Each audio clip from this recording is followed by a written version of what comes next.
What's the weirdest thing you've seen happen at a friend's house that they thought was normal? Not really weird, I guess, but first time in my husband's parents' house, just a friend at the time. I got to see what a hoarder house looked like. It wasn't even a well-known condition back then, so it just really shocked me seeing the giant mounds of stuff everywhere and having to navigate through it all. His room was clean, the rest of the house, not so much. I grew up as a Jehovah's Witness and my mom pushed me to be friends with people within the religion. One girl was only allowed to talk to people within the religion, so she was homeschooled. She was allowed to watch one movie or one TV show a day rated GPG with approval. 3 of us, aged 16, watched Lion King 2. Then her parents made us go to bed at 7:30 in the summer. She also wasn't allowed to have any posters on her wall as that was viewed as idol worship. Her parents came in to approve our prayers for the night. I left feeling super bad for her.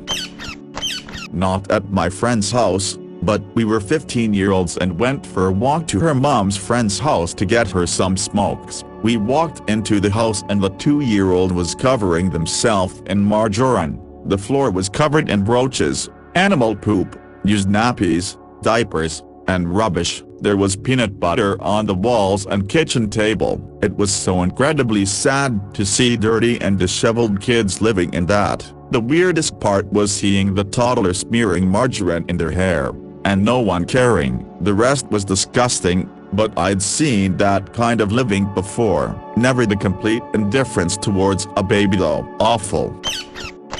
I remember asking my mom how come she didn't like me like my friends' moms liked their girls. I told her they always hugged and talked to each other and laughed, and said I love you multiple times throughout the day. I was 10. My mom rolled her eyes at me and went to her room. I tried to be close to her until I was about 16. I finally realized she didn't give a shit about being close to me. She was very affectionate and close to my brothers and little sister. After she realized I didn't care anymore, she started to make an effort. I'm extremely lucky for my dad though. He was there for me for anything and everything. Later on I realized she was extremely jealous and hated that my dad doted on me. Thanks Reddit. Even if no one reads this, it was therapeutic typing it out and just getting it out there. Edit. Thank you for the gold, kind stranger. My first one. All of you that responded to this comment, thank you. It means a lot. 3. Kinda the opposite. Had a friend over when my dad went on a tirade screaming and yelling at my brother and I. We thought it was normal to have emotionally abusive parents. After that friend never came over again. I went to his house, and his parents seemed a bit more interested in me. By the time we graduated high school I got my diploma and walked over to hug his parents before my own at the ceremony. Not a friend's house but similar situation. My mom was dating a local radio host and things were getting kinda serious. I was 6 at the time. She took me and my sister to his house to meet him and his son, who was my age. He had a full-blown Furby collection and all of them were situated so they were staring at the front door. Those things have never not been creepy and more doesn't make it better. Anyway, he told us the kids had to play in the basement and locked us down there with his son. It wasn't bad. The basement wasn't fancy but we popped Mighty Joe Young in the VCR and watched it. I'm pretty sure he locked the door so we wouldn't interrupt him while he tried to get in my mom's pants, but it was weird enough that I never forgot about it. No one had ever locked me anywhere before that. His son didn't seem to think anything of it though. Edit. The father was the one with the Furby collection. They were lined up on a ledge by the stairs and he got mad when I tried to touch one. One of the first times I met my husband's family, I was over at their house and husband gestured for me to sit down and be comfortable. Their house was really very cluttered, not quite hoarder cluttered, but close. They had a couple of couches facing each other and then some other chairs. Not knowing the rules, I sat on one of the couches, which had a lot of stuffed teddy bears on it. OMG, You would think I had sat down on live bears. There were probably 20-30 small, medium stuffed bears on this couch. Husband's mother and twin brother both visibly reacted as if I had damaged the bears. Not antique bears either. That was when I was told that the couch was for the bears, and only for the bears, and that no one was allowed to sit on the bears' couch. Just the bears. The bears all had little beaded necklaces with their names on them to tell them apart because they were all the same brand and style. Was sleeping over at a friend's house in 6th grade. 3 p.m. we show up to her house after school. We walked into her apartment to find her mom half-dressed, passed out drunk and sprawled out with her head on the floor. One arm twisted weirdly so it somehow was resting on the coffee table, and her legs on the couch. TV was on and blaring. Didn't even notice our arrival. I had zero experience with this kind of thing, and although I could tell my friend was embarrassed, I didn't understand the full implications or really what was happening. I pretty much just thought it was an odd place for a nap, which is how I explained it to my parents later when I commented on how odd it was to be napping there instead of in bed. I might have even asked them if they would let me sleep on the couch and watch TV too. Bless my parents for immediately understanding the situation but not making a scene and not spoiling my naivete or ever embarrassing my friend in any way. My family is pretty good at being subtle, for better or worse. However, that was absolutely the last time I stayed at her house. All sleepovers with that particular friend were at my house from then on, but it was a casual coincidence for my part. I didn't even notice that subtle change for a couple of years. Looking back, I think my friend really appreciated it though. We're still friends and she has kids of her own and she's doing great, is a doctor, but her mom still has the same alcohol struggles and is very in your face about it even now as she was then.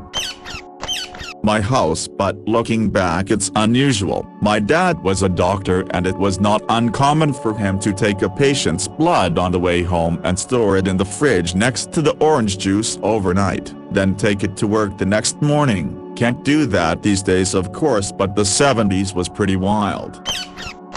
In 6th grade, my first ever sleepover, I went to the bathroom and came out to him blasting porn in the living room, and I had never seen porn before. We watch it for like 10 minutes and he says, "I'm so horny I gotta jack off bro."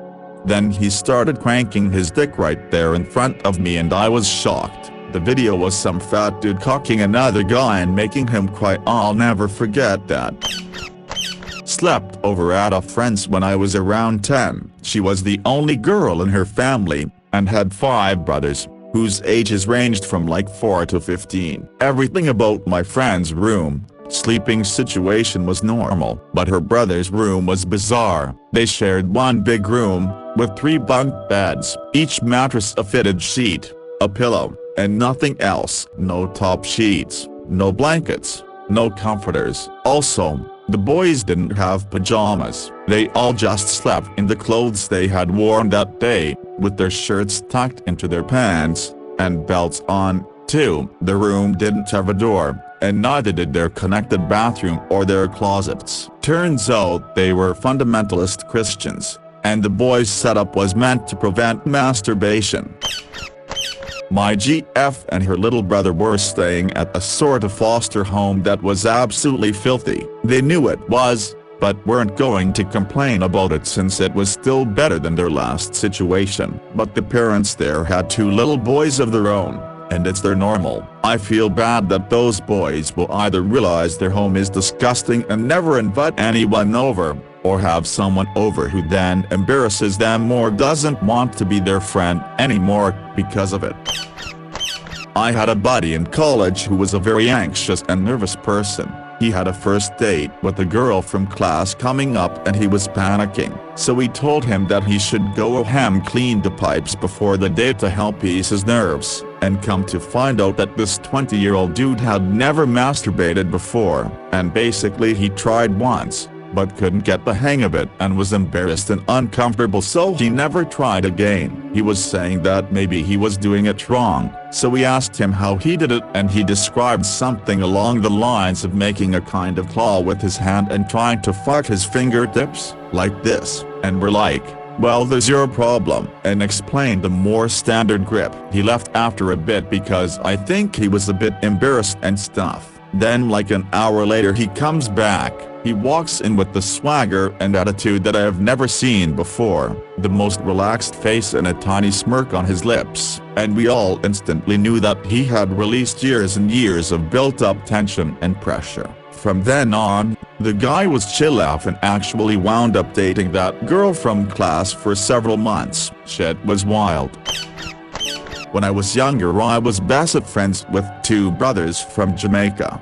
One of the days they asked me to stay over so we could play some Atari after we finished playing outside. We came home 12 minutes after their curfew, so their dad, who was extremely calm, told us to sit in the living room.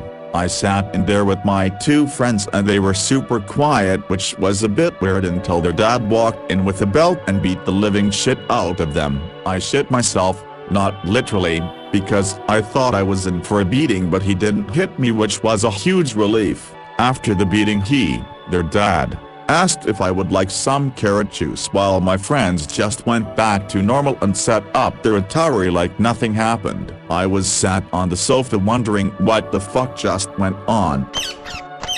Growing up we had some goats and land but no cows.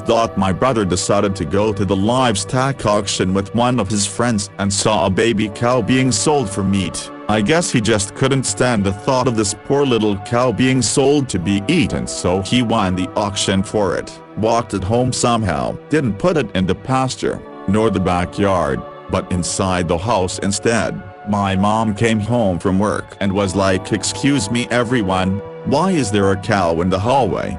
How he got in so much trouble. Loved that cow though. He thought he was a goat. Had a friend whose family lived on a huge property and kept cows for the property tax exemption. Not odd. He told me to come by and get some purple ringers he collected for me. Invited me in to meet his parents, and I swear to God, there was a full-size cow chilling on one of their couches in the living room. That sight was way more wild than any of the hallucinations later experienced. Really nice people though, lol.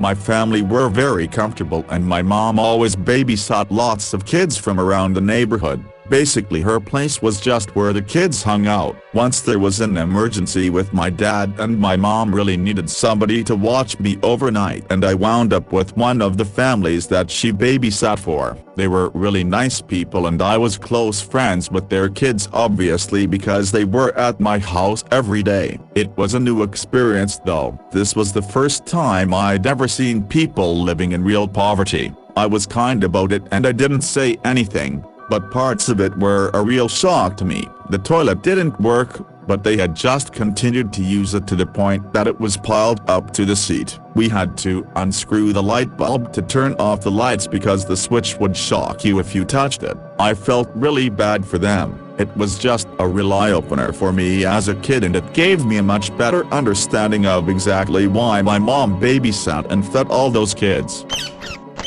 I babysat for a family on occasion and the kids would always ask for a cool cup and I had no clue what it was. They asked for them constantly but were too little to really describe them enough for me to understand. I mentioned it to the mom in passing one day and she started laughing and cut the tops off of some bell peppers and took out the seeds and then filled the peppers with tap water. The kids went nuts over them like they were treats. It was really weird to me that drinking water out of bell peppers was a thing to beg for on the regular. I came here to comment about roaches, but I got lost reading replies. Many moons ago, my family visited some relatives and all of us kids slept over on the floor. I woke up to something crawling on me and brushed it off and tried to get back to sleep. The next morning when we had cereal for breakfast, I finally saw what had been crawling on me. Roaches. Roaches everywhere. When they opened the cabinet, there's roaches. Grabbed a bowl and turned it upside on the way to the table. There's roaches, poured cereal, there's roaches, got a spoon. There's roaches. My parents told me later that is just how they are, but we didn't visit again. I still think about that trip. I had a friend in HS. We're still friends today actually. His mom was a hoarder. There were little pathways throughout the house, but it was filled, from floor to ceiling, with junk. In the hallway to the bedrooms, she had stacked every newspaper she ever got. They were tied up in bundles. When you walked in that hallway, he would caution to not touch the papers because if a row fell, it would take a couple hours to dig yourself out. Man, I'm so sorry this happened to you, and I'm sorry to say this, but your mother is a disgrace. It's clear to see what happened here, and it's probably the saddest thing I have read in this thread. I had something similar happen to me when I was young, but included my stepdad beating me. I sincerely hope you're doing good now and making the most of your life. I'm off to hug my kids. So when I was younger, my dad died. My mom remarried and had 2 kids. I was moved into the basement, unfinished basement. I didn't think anything of it since I was 10. I had a sheet blocking my area from the laundry area. It had bare concrete walls, wood beams and piping across the ceiling and cement flooring. Used the heater and dehumidifier cause it was cold and humid. When I used the heater, my parents would make my sheeted area around my bed so it would heat up the space quicker. Parents didn't allow any of my friends over, and my brother and sister weren't allowed in my room. Distant family members also never stayed over, and when we had family gathering, I was told to go into the guest room instead of my room while they were there. I thought, cool, I have a huge room and no one can mess it up.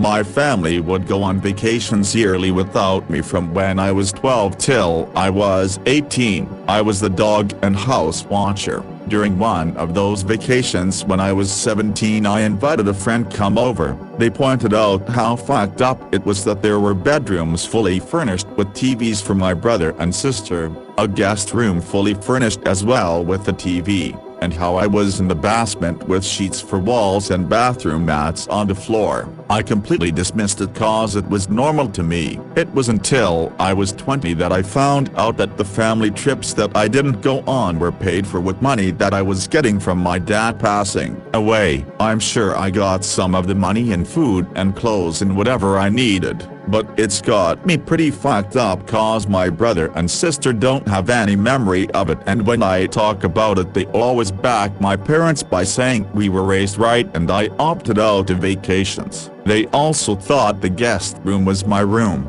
I just wanted to thank everyone for being so kind and welcoming with your thoughts. There is a lot, and this whole day has been way more emotional than I could have ever expected. I'm trying my best to get back to everyone, and if I miss you, it was an honest mistake.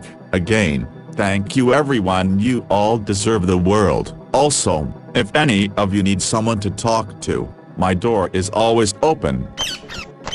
Here's and I was that family story. My godmother, who was practically an aunt, ran a fairly successful daycare out of her home in the 90s. She was a first-generation immigrant to the U.S., whose parents came to the New England area from Ireland. My 2 younger brothers and I spent a lot of time at her home, and I was generally the oldest child there. When I was about 8 years old, she started to have me make her favorite drink, gin and tonic. She drank these all day. While running her home daycare, at age 8 I knew how to mix cocktails, that forks were better for stirring than spoons, and that large plastic bottles of gin were cheap and low quality. This went on for years, on pretty much a daily basis, until my family moved out west. My godmother kept her daycare running until she died. I'm sure of health problems relating to alcohol. I was 15 when she passed and I'm in my 30s now. I honestly went most of my life thinking nothing of it until I became a father a couple of years ago, at which point I was like, how the fuck did anyone let her have a daycare? Side note, I drink but would consider myself an average drinker, if not below average. With that being said, I could never stomach the thought of gin and didn't try gin until I was 30. This was because I once licked my finger, Early in my daycare bartending career, after a couple of drops of gin splashed on my hand as I was pouring, that plastic half-gallon quality gin was the worst thing I'd ever had in my life, and I had no idea how my godmother liked it so much. Complete ruined my taste for gin. At 8.